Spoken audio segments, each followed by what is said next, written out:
C programming এর Bangla video লেকচারে সবাইকে স্বাগতম। আপনাদের সঙ্গে আছি আমি মাহমুদুল হাসান মন। আমরা হোয়াইল লুপ নিয়ে আলোচনা করছি।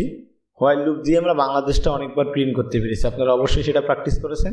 আজকে আমি হোয়াইল লুপ ব্যবহার করে কিভাবে 1 থেকে n পর্যন্ত প্রতিটি সংখ্যা প্রিন্ট করতে পারবো অথবা n থেকে 1 পর্যন্ত প্রতিটি সংখ্যা প্রিন্ট করতে পারবো।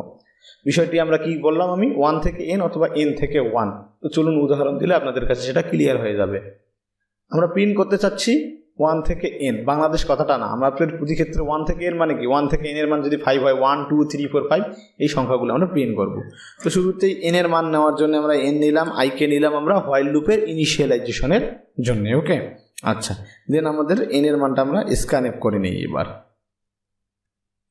%d, %n। ওকে ওকে, দেন আমাদের লুপটা ইনিশিয়ালাইজ করতে হবে কত থেকে, i এর মান থেকে ইনিশিয়ালাইজ করতে হবে। তো আমি বলেছিলাম যে আমরা 1 থেকে n পর্যন্ত, n এর মান তো নিয়েছি, তাহলে কত থেকে শুরু করতে হবে, 1 থেকে।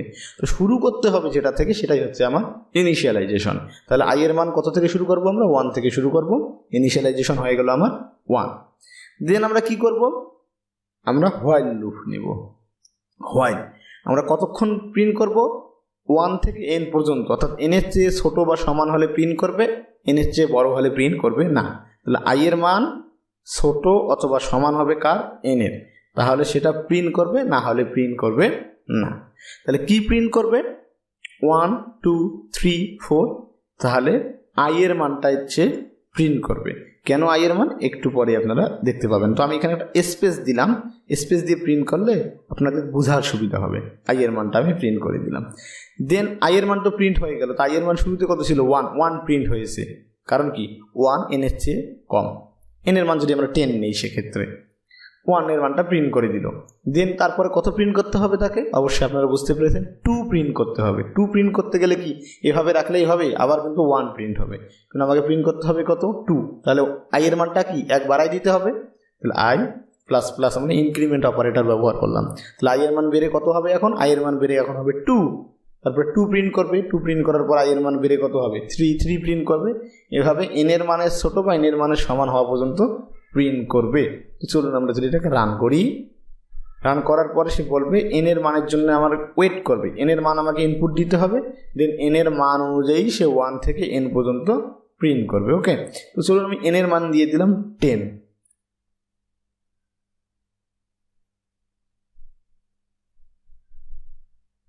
ওকে, দেন আমি ইন্টার যদি দেই, দেখুন এখানে 1 2 3 4 5 6 7 8 9 10 পর্যন্ত প্রিন্ট করছে। ওকে, দেখুন n এর মান যদি আমি 100 দিতাম, তাহলে সে কী করতো, 1 থেকে 100 পর্যন্ত সে প্রিন্ট করতো। ওকে,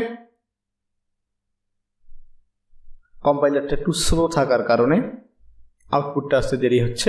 আমরা 100 যদি দিই, 1 0 0 যদি আমি ইনপুট দিই এখানে, তাহলে অবশ্যই আমাকে 1 থেকে 100 পর্যন্ত প্রিন্ট করবে। আমি ইন্টার চাপি, দেখি 1 থেকে 100 পর্যন্ত আমার প্রিন্ট করছে। ওকে, এটাই হচ্ছে আমার 1 থেকে n পর্যন্ত প্রিন্ট।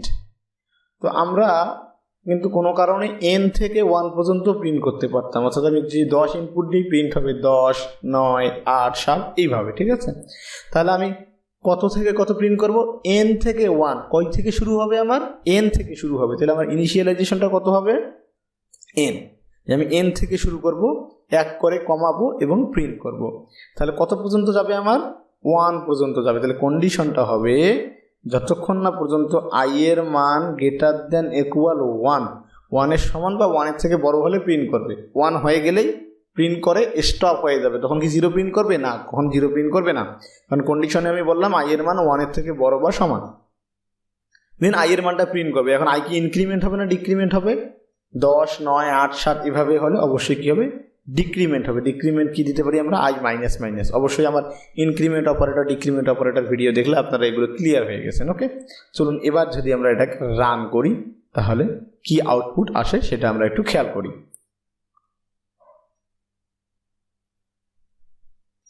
আমি এখন যদি 10 দিই আমার ইনপুট, তাহলে 10 থেকে 1 পর্যন্ত সংখ্যাগুলো প্রিন্ট করবে। 10 দিলাম আমি, দেখুন 10 9 8 7 6 5 4 3 2 1, অর্থাৎ ডিসেন্ডিং অর্ডারে প্রিন্ট করছে।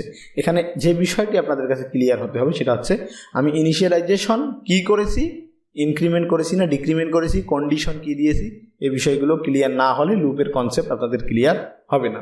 তো আশা করি আপনারা এখন 1 থেকে n বা n থেকে 1 পর্যন্ত অ্যাসেন্ডিং ডিসেন্ডিং অর্ডারে প্রিন্ট করতে পারবেন। পরের ভিডিও লেকচারে আমরা হোয়াইল লুপের আরও একটা ফিচার নিয়ে আলোচনা করব। দেখা হবে পরের ভিডিও লেকচারে। ধন্যবাদ সবাইকে।